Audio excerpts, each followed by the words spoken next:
everybody, this is Snarist, and welcome back to my Dead Space 2 Zealot difficulty walkthrough, and this is chapter 13. And I tell a lie, because this chapter went on for a little bit longer than I remembered, but luckily there's a lot to talk about because there's a lot of strategy involved, and a lot of some really tough sequences if you're not sure about what to do or what can go wrong.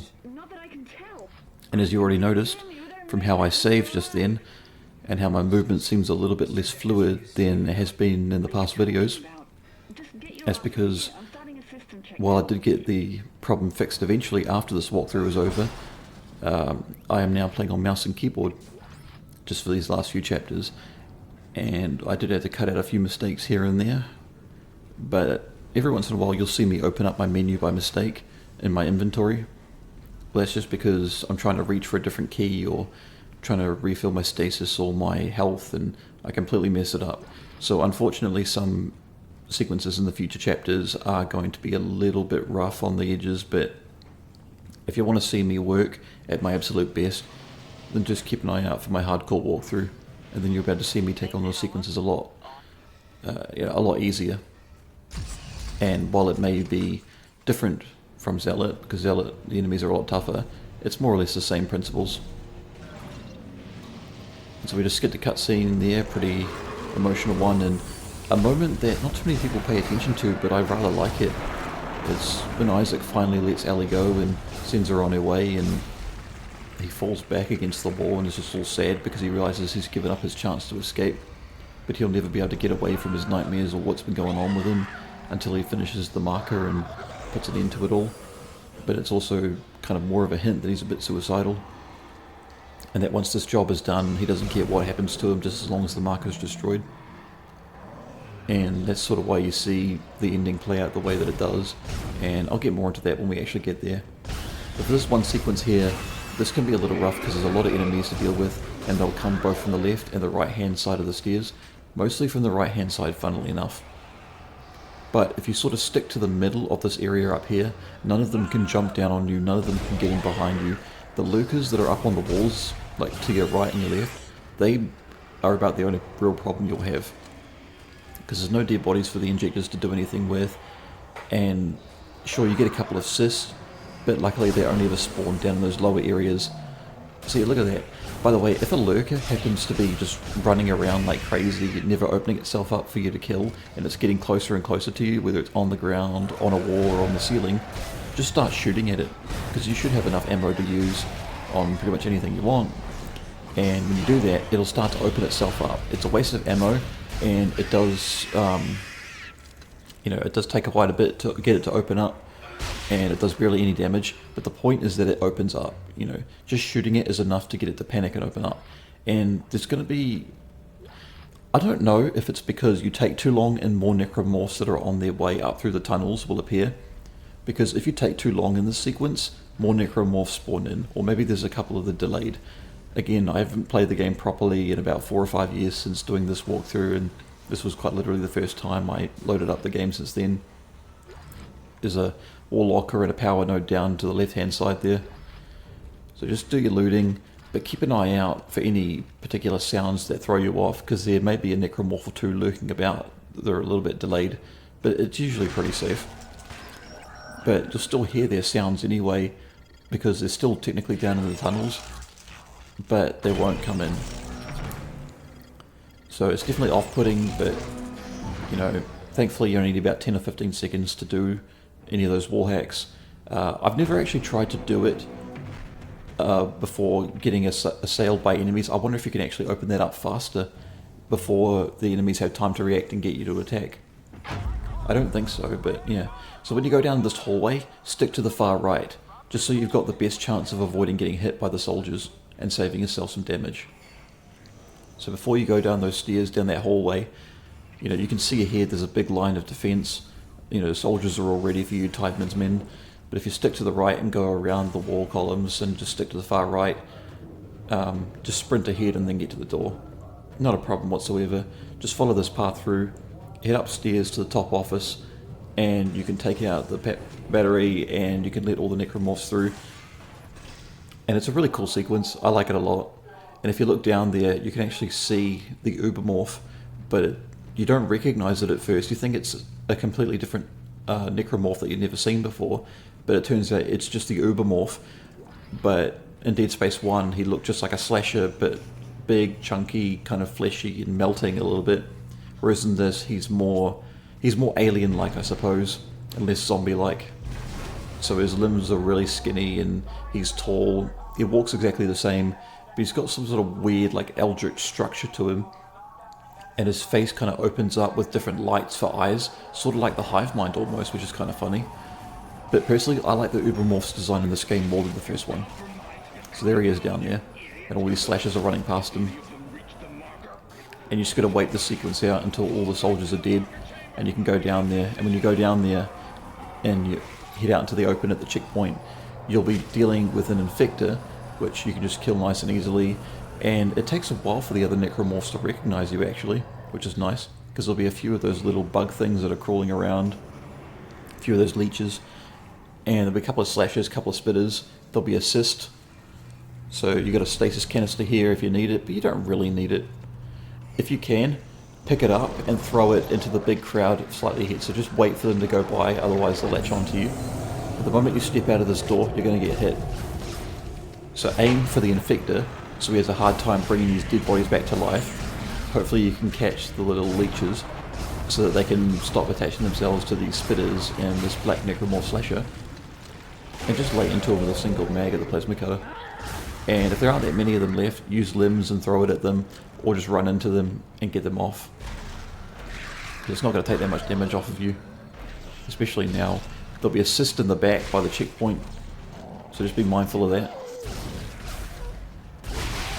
And the body blocks my shots, which wastes my ammo, but thankfully I got tons of it and tons of money, so it's not a big deal. By the way, I should mention as well, at the beginning of chapter 13, after you've said goodbye to Ellie, that store there, if you find plenty of good items that you can sell before you get into the compound, make sure you go back up the elevator and sell stuff, because I believe that's the last store you'll ever get to use until the very end of this chapter, which is a long, long way away. So make sure you've got, you know, a couple of stasis modules on standby just in case.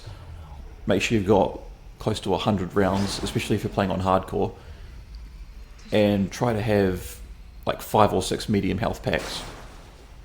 You know, it never hurts to have more of them, because the inventory space you have with the strategy I'm going to use, you don't need all that much inventory space, because there's going to be quite a few sequences in this chapter where I just run past the enemies, not because I can't do them, because I definitely can beat them, but I want you not to panic, because people tend to panic in situations like this. And I'm going to show you that you can quite easily run past a number of sections in this chapter and the next one, and even in 15, although it'll be a little bit more rough, a bit more on the rough side. And I know that because, you know, for a while Dead Space 2 had a massive boom of YouTubers and streamers playing the game, and of course there was a bit of a resurgence after the Dead Space remake came out, where a lot of people were playing the Dead Space remake and enjoying it, understandably so. But then the only true based streamers and YouTubers, the ones that really gave a shit, moved on to play Dead Space 2 for the first time, and rightfully so. And see, this is where it gets kind of rough and where I decided just to run for it, because I didn't believe in my skills for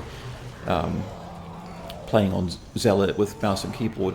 So what I did then was I just hit stasis on the ground with these enemies, and when I did that, you know, as you go in and out these doors, make sure you aim at the ground or near the ground, hit the enemies with stasis, and just open up the door and keep going. Make sure to keep your health on standby. And again, my controls were a little bit fucked there, and you could see as I went through the door, I accidentally opened up my inventory when I hit tab by mistake. And there was a bit of a transition there, and that's because I thought, just to be honourable, that I would go back to the beginning, or I would go back out through that door, and I would fight the enemies and finish them off, or I would at least see if they were still there or if they'd despawned. And they hadn't despawned. They all rushed me, and I got jammed in and killed, and my mouse and keyboard skills aren't very good, so I got killed, and I got a checkpoint right there where you saw the transition. So this is a node room, a secret node room, and when you come out of here, you're going to fight the second divider that you face in the entire game, and you just want to hit it with stasis and just run. Yeah, I'm trying to shoot and kill it, which was a big mistake. In fact, I'm quite surprised, really, you know, looking back at this footage, that I decided to try and kill it. Like, sure, the aiming is a bit nicer on mouse, but you know, I'm still good with controller, and I did well enough with stasis and ripping it apart, and I had plenty of ammo. But you know, in this instance, just hit him with stasis and go back out that door there. So there I am, just struggling with my controls again, just trying to see how much health I have. I go and use a medium med pack. I should have used a small one as well, just to get over and done with, but I didn't. I don't need the bench because I've already got everything upgraded for what I have, and I'm not going to get any more weapons, so I don't need to worry about that. And there I am experimenting with more of the controls. And this is the last Stalker sequence you'll encounter, and it's one of the easier ones, thankfully, because it's pretty much as soon as you get in here, the Stalkers will get lined up and ready to charge, so they don't let you wander in halfway for there to be a problem and then ambush you. And there's a stasis canister right there, so you can use that. You'll get the odd spitter, which is definitely not great, but yeah, I'm keeping my guard up with this. But you can quite literally just run to that desk to my right, and you can back yourself up against that, and they'll never be able to do anything to you, because you'll be able to see them coming from a long way away. And even if they jump over the boxes to try and get to you, you can still just hit them with stasis as they jump down. And keep in mind as well, if I haven't mentioned it already, that none of these Stalkers will charge you at the same time as another Stalker. They'll always charge you one at a time. Sometimes, depending on how long it takes for them to reach you by charging, or how long it takes for you to kill them, a Stalker might run at the same time as you're taking down another one, but they'll never both run at the same time or from different angles. But wouldn't that be more interesting, eh? For like a challenge, where you get one Stalker trying to flank you on one side and charging you and distracting you, but another Stalker runs at you from the left or the right hand side and doesn't make a noise, but his movement's a little bit slower. So technically you can't really hear the one trying to ambush you until they're right up to you and close, and they're barely making noise. And so it trains you to kind of keep an eye out. Maybe if they had the black variant of the Stalker, because I don't think they had it in this game, but if they had a black Stalker variant, they could have done that. Where it wouldn't necessarily be tougher, really, it'd just be more intelligent. But yes, of course, there's another spitter there, and that's pretty much it for the end of the game. And I stayed away from the pus areas in the middle because I thought there'd be spores there, and I just couldn't be bothered dealing with them. There's a power node around here, and it turns out that's a mistake. See, the right hand side has a lot of tight corners, so you might get hit by the spitter, or you might be ambushed by the Stalkers. And so they probably thought, if you're going out to the pus area, it's in the open, there's no surprises, but you're slower on there, you're moving very slowly, and so it's to prevent you from trying to get away quickly. So you just put the battery back in, you go through here, and the reason why I thought there was a problem is because I heard the spore noises, and it's in this room here, because you think that there's a spore right there, but it's dead, and so you're wondering what the hell. But there's actually another one just to the left of it, in front of this wall locker. And I don't know if running past these stairs here triggers it, and the explosion it lets off not only kills itself, but potentially does a little bit of splash damage to you. It wouldn't be much, but yeah, you know, it's always a possibility. And the next sequence coming up is one that I pretty much always shit my pants in when it comes to playing on hardcore, or just in general, because you're going to have to go from like different rooms and different offices, but you're going to have to run down the middle of a generator room, and these generators that are spinning will take you out and kill you in one hit, and they've got lasers attached to it. So it's not the lasers you need to look out for, it's the generators that'll clip you, because you've got to stick to the walls and get to the next room as soon as you can. And I hate these because they're not honest. Now take out the babies first, use the body to knock them away if you have to. If it gets too hairy, just back up and wait for them to come to you. You should have more than enough ammo to deal with it, and there's plenty of office supplies that you can use to throw at the babies to stun them and knock them down, wait for them all to build up, use stasis, and when they're all built up, just shoot one of them and they all die. Now in this, you cannot slow it down with stasis, and you have to wait for the generator to pass by the door just at the right moment. Don't go too soon, because it'll clip you anyway. So wait till it passes by the door and then run. But if you get the timing on what the generators do, those generators reach from one door to the next in like a second and a half, but it takes you about 2 seconds to get between each office. So it's almost like when you step in there, they deliberately slow down how fast it goes around, just by a little bit. Maybe I'm talking crazy. You know, maybe I'm talking out my ass and you guys think I'm crazy for thinking that. Well, there was a reason I was thinking that, and I just need you to be real careful when you come around to this section here. So you're going to do this about 2 or 3 times. As soon as you get to one of these door areas, you might run into a few of the exploding babies or a few of the crawlers. You just need to keep going forward. Just brush past them. They're not going to get you stuck anywhere. Just run past them if you have to. Hit the stasis.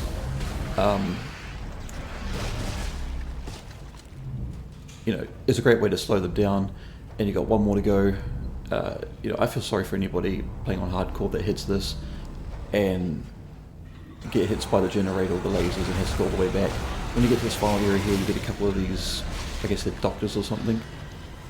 They're slasher variants and they run very fast. And you're just going to go up the left to the top, and you're pretty much home free. And as far as this chapter is concerned, there are 1, potentially 2, and 3, depending on what you think is difficult sequences. But there's only 1 you really need to worry about, because you're on Zealot, you're not on hardcore, so you're not going to have any problems. You're not going to have any real problems reloading a checkpoint and doing it again, but the one sequence you can look out for next is going to be a gauntlet of 2 different areas connected by stairs that lead downwards, and necromorphs of all kinds jump in from the walls, from on the roof. But if you're fast enough and you utilize your stasis correctly, you'll get through it no problem. Now, on my hardcore run, as I've said many times before, like a broken record, I have a much better display of how to do that. It's not about doubting your abilities to overcome certain combat sequences, but it's understanding that this is still a survival horror, and in a lot of other survival horror games, you need to pick and choose your battles. By the way, that box right there, if you go and stomp that, you go right up to it and stomp it, this guy will drop down and stagger you a little bit. It'll only do a little bit of damage, just a little bit. But if you want to avoid that encounter entirely, and you don't want to get this thing coming up at you as well, stand back near the bridge area, grab that box with kinesis and smash it. And then you can just wander through this door and no enemy will spawn in, none will bother you. So you can hear some ungodly noises as people are ripped apart in this room, but you can just enter whenever you want. And there's a couple of corpses that will have little bits of ammo lying around and some other bits and pieces. Unfortunately, no store still. You've got a little bit more to go before you can get to one. So drop whatever useless ammo you don't need in favour of health packs and stasis modules and plasma cutter rounds. Now this is where you're going to start running. You're going to run through this entire next sequence. Now, go through here. I'm going to save first. So once you've done your saving, whatever you want to get prepared for, you don't technically need any stasis modules or health if you do it correctly, but you know, just in case. So open this door up. Now before you go in, memorize this path. Immediately go to the right, take out the baby, use stasis if you want to. Use stasis on that necromorph there. I think it's a spitter. Go to the right, go through this door, jump down, use stasis on this spitter here, go past it. I just use the stasis module to fill it back up again. Go straight ahead. You can grab that with kinesis and you can fire off to the right to take out that spitter, or you can just use a stasis beam. If you get hit by the stasis beam, look behind you because there'll be another spitter. Take care of them and hopefully no one will grab you. And I'm trying to sprint, I accidentally hit tab and I get myself healed again.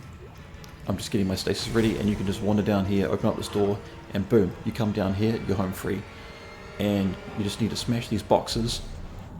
Well, you get that stasis canister ready. Just smash whatever boxes are in the arena, pick whatever's out of them first, and the moment you go up to the control panel there to try and hack it to open the door, just walk up to it. Don't interact with it, just walk up to it. Because as soon as you do, you'll get that scream of the brute, and you face your first and only black brute in the game. So use a stasis canister to get some free stasis going. No other enemies will come in. Fire at it and just start laying into the joints. It'll take a little bit more shots than the regular brute, but with your current plasma cutter shooting as fast as it does, you know, you can deal with it in a whole clip. But thankfully you're doing that much damage to try and sever one of the joints that it only takes a few shots for the other one to do it.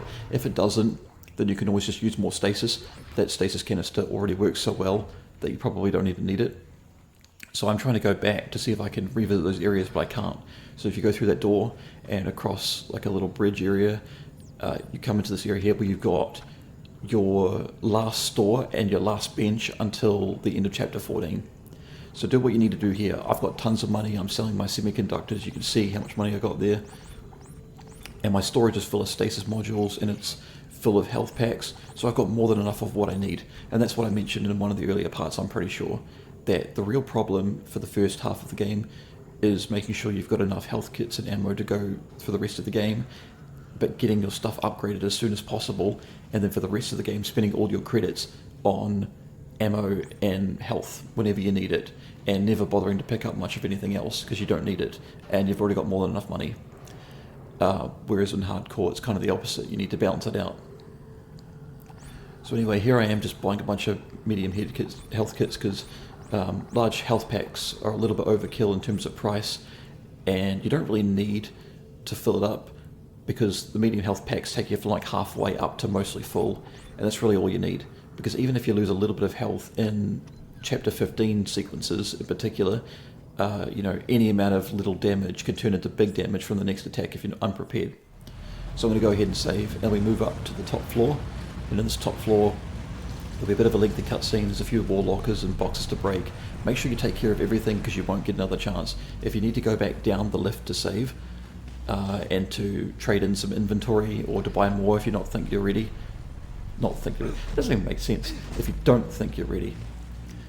And once you get everything prepared, from this point on it's going to be a rush fest once this chapter is over. But for this sequence here, this is what always gets me, and the reason why I always make my last save right before this. Because this always freaks me out. There's a bit of tech to this, funnily enough. Most people could do this a lot faster than I can, even though they're not as prepared as I am. But this always freaks me out. Like, I'm not big on getting offended by ocular trauma, but this is nuts. So you need to move the laser over his... Is that his right eyeball? Yeah. So you can see his eyes are moving in a triangle pattern. But keep this in mind. The further you move the needle down, the higher his heart rate goes. If you move it down constantly, like at a good rapid pace, about as fast as it can go, and you're too fast and it's in the red too much, his heart rate goes and spikes and gets really, really high. But also keep in mind, I don't realize this, but it's not until the needle gets right to like the bridge of his nose, let's say, that anything that's in the red, even if the laser's in the red and the needle's at the bridge of his nose, it won't kill you. But if you try to move it down and it's still in the red, or if you move it down and it gets into the red, then it will kill him. So you can move it down a bit further. So again, remember, once you're at the edge of the nose and the laser's red, don't move it. Because if you move it, like right now, this pretty much would spell death. It's okay if the laser turns red, but if it turns red or it is red and you try to move it down, you'll kill him right now. So keep an eye on the pupil. It'll move in like a triangle motion, and it'll become a lot tighter clustered as you get further towards the edge of it. You just need to find the right angle to catch the iris of his eyeball in all instances except for this one here. So now we're safe to move forward for a few seconds, and you can do it just fine. And now his eyeball's close enough to where you can barely make any mistakes. So you just move it in like that. Do it slowly if you have to, but yeah, that gives me the creeps every time I look at it. Anyway, that's the end of this chapter, and in the next one it's going to be more of a rush fest. It's going to definitely be a lot shorter, and I'll see you guys then.